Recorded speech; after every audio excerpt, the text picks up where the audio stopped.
90.4 FM radio स्नेही सुन रहे हैं आप और मैं हूं आपका दोस्त आशीष। तो अभी कुछ दिनों से लोगों में आई फ्लू नामक बीमारी काफी तेजी से फैल रहा है। तो इसी बीमारी को जानने के लिए आज हम पहुंचे हैं सिवान जिले के मशहूर नेत्र रोग विशेषज्ञ और चेन्नई आई केयर हॉस्पिटल के director doctor M A Akbar के पास। तो आइए जानते हैं ये आई फ्लू बीमारी आखिर है क्या और इससे लोग कैसे अपना बचाव कर सकते हैं।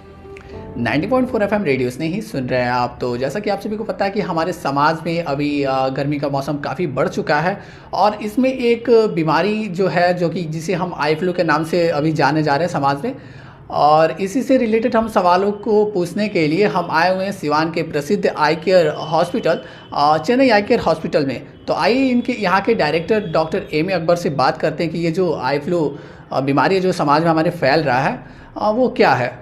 तो डॉक्टर साहब, स्वागत है आपका हमारे इस खास कार्यक्रम में।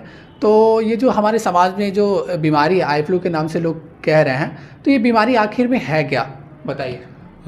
जी, सबसे पहले तो रेडियो स्नेही का धन्यवाद कि इस एक बहुत ही जो अभी रेलेवेंट एक मुद्दा है उसके ऊपर आप लोग जानकारी फैलाने के लिए इंटरव्यू कर रहे हैं। देखिए, बीमारी का नाम से ही समझ में आता है, जैसे बीमारी का नाम है आई फ्लू, तो फ्लू एक जैसा बीमारी होता है, सर्दी खांसी बुखार हो गया 3-4 दिन के लिए, एकदम बॉडी वीकनेस हो गया। तो उसी तरह ये आँख में आ रहा है, एक वायरल बीमारी है वायरस के थ्रू, इसलिए इसको आई फ्लू कहते हैं। ये बोलचाल की भाषा में है। बेसिकली हम लोग जो मेडिकल टर्म है इसका कंजंक्टिवाइटिस। तो ये जो सफ़ेद झिल्ली है आँख में, उसमें इन्फेक्शन हो जाता है वायरस का। तो उससे होता क्या है कि बहुत आँख से पानी आना, सुई की तरह जलना, आँख लाल हो जाना, सूजन आ जाना आईलिड में, ये सारी परेशानी रहती है। आँख चिपचिपा रहना, सो के उठेंगे तो बिल्कुल सटी रहेगी आँख, तो ये सारी परेशानी है। और कभी कभी साथ में बुखार आना, थोड़ा वीकनेस आना, जो कॉमन फ्लू का सिम्टम है वो रहता है। तो अभी पिछले 10-15 दिनों से ये काफ़ी फैला हुआ है जी। तो जैसा कि आपने जाना, डॉक्टर साहब ने उस बीमारी के बारे में बताया, तो डॉक्टर साहब हमारे श्रोता ये भी जानना चाहते हैं कि ये जो गर्मी में लोगों की आंखों में जलन हो रही है, जैसे ये जो हवाएं चल रही है उसमें धूल कण, उनकी वजह से आंखों में जलन हो रही है, आंखें लाल हो जा रही हैं, तो उनसे वो लोग कैसे बचें।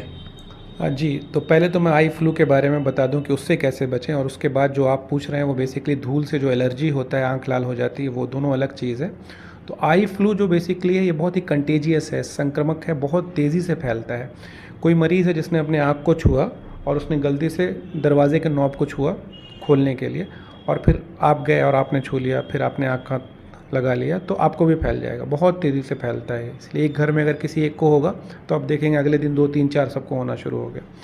तो इसमें सबसे इम्पॉर्टेंट जो है वो चेन को ब्रेक करना है। तो सबसे अच्छा सरल तरीका है कि हाथ को आप बार बार धोए साबुन से, या ज़्यादा प्रैक्टिकल रहेगा सैनिटाइज़र रख लें।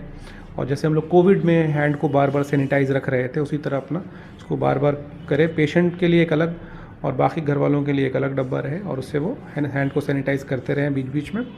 और जो मरीज़ है उसका जो सामान है, जैसे तौलिया हुआ, रुमाल हुआ, ये सब जो चीज़ें हैं वो थोड़ा सा अलग रहें।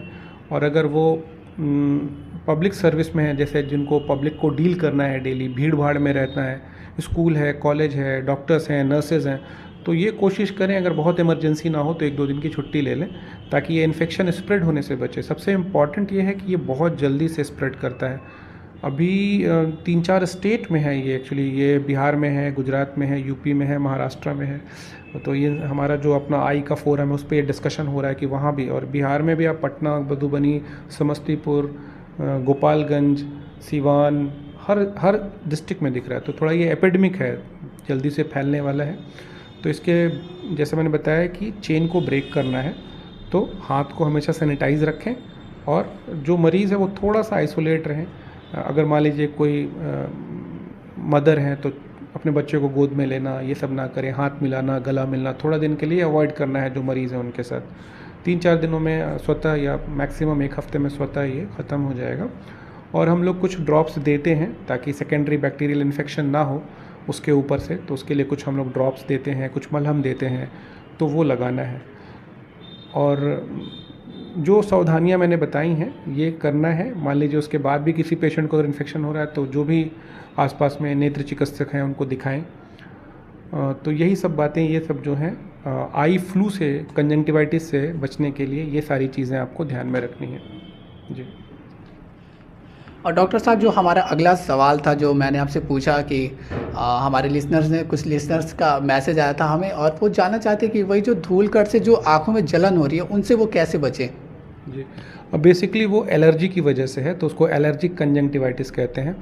तो उसमें जो एक 2-3 मुख्य कारण हैं, उसमें एक तो पॉल्यूटेंट है, जो धूल है, गर्दा है, पॉल्यूशन है, और एक कुछ इसका सीजनल वेरिएशन भी देखा गया है, स्पेशली बच्चों में।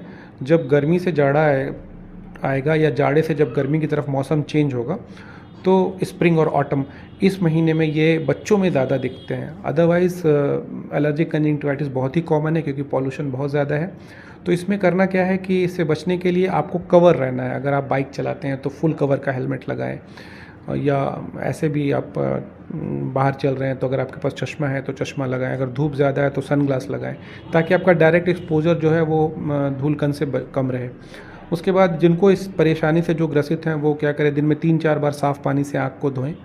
ये काम आप आई फ्लू में भी कर सकते हैं, साफ़ पानी से आँख को धोना, उसको धोना है। और अगर एलर्जी ज़्यादा है तो मलना नहीं है, आप जितना मलेंगे वो इचिंग उतना बढ़ेगा, ये साइकिल है। आप मलेंगे, उसमें से एक केमिकल रिलीज़ होता है, हिस्टामिन बोलते हैं उसको, वो और इचिंग को बढ़ाता है, तो एक साइकिल बन जाता है। तो इसलिए करना क्या है, अगर इचिंग ज़्यादा हो रहा है तो बर्फ़ को रुमाल में डाल के बर्फ़ से सेकना है, तो उससे आपका लालिमा भी कम हो जाएगी और खुजली भी कम हो जाएगा। इसके अलावा एलर्जी की कुछ दवाएं हैं, कुछ ड्रॉप्स हैं, तो अगर दिक्कत है तो पास में जो भी नेत्र चिकित्सक हैं या सरकारी अस्पताल हैं, वहाँ भी नेत्र चिकित्सक हैं, तो उनसे जाएँ, सलाह लें। तो कुछ ड्रॉप्स है, डालना है, वो ठीक हो जाएंगे।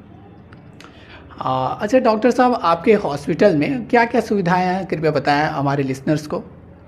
देखिए, मैं कोशिश कर रहा हूँ कि हम लोग यहाँ पर कॉम्प्रिहेंसिव आई केयर दें। इसका मतलब आई की तमाम बीमारियों को हम लोग कवर करें।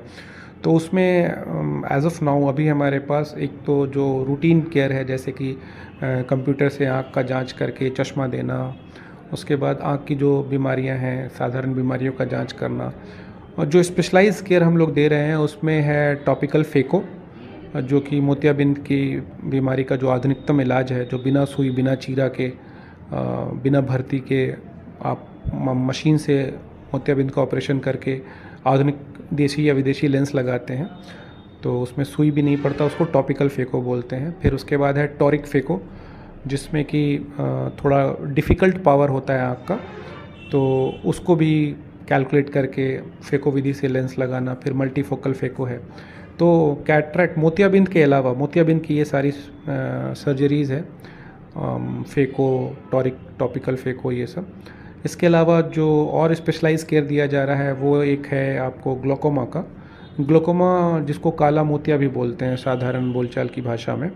इसमें होता ये है कि आँख का जो प्रेशर होता है वो बढ़ जाता है ज़्यादातर लोगों में, मतलब जिनको ये ग्लोकोमा की बीमारी है।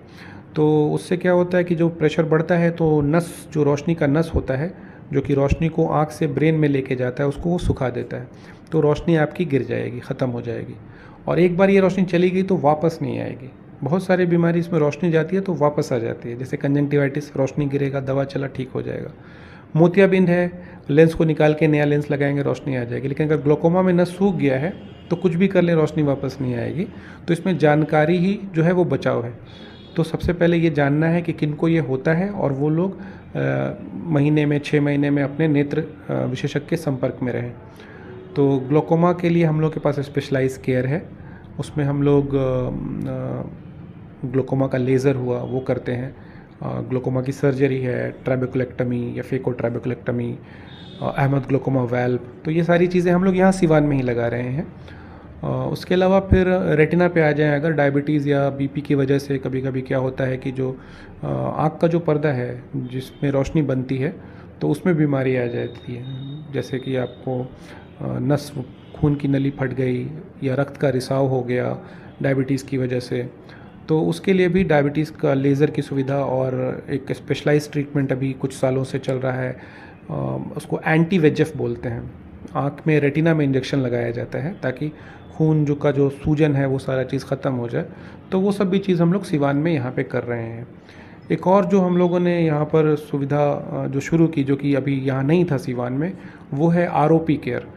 तो ऐसे जो भी नवजात शिशु हैं जिनका जो 9 महीने से पहले पैदा हो गए या जिनका वज़न पैदा होते समय 2 किलो से कम रहा है या पैदा होते ही उनको इन्फेक्शन हो गया, ऑक्सीजन लगाना पड़ा, भर्ती करना पड़ा, तो इनमें देखा गया है कि कुछ बच्चों में क्या होता है कि जो रोशनी का पर्दा रेटिना है वो बहुत ही कमज़ोर हो जाता है और वो उखड़ने लगता है। तो ऐसे बच्चों का स्क्रीनिंग करके उनका पता लगा के उनका लेज़र करना, ये हम लोग यहाँ पे कर रहे हैं, जिसको हम लोग आरओपी ट्रीटमेंट बोलते हैं। तो ये सब कुछ स्पेशलाइज्ड ट्रीटमेंट है। इसके अलावा हम लोग ऑक्लोप्लास्टी की भी सुविधा दे रहे हैं कि लिड अगर कट गया, यहाँ से एक्सीडेंट हुआ, पूरा कट गया, तो उसको भी प्लास्टिक सर्जरी की विधि से आँख को ठीक कर देना।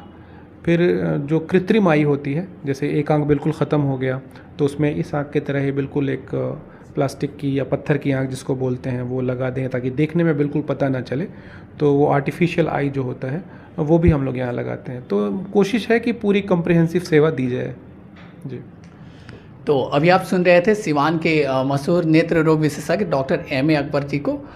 तो इसी के साथ बने रहिए रेडियो स्नेही के साथ और सुनते रहिए रेडियो स्नेही 90.4 FM।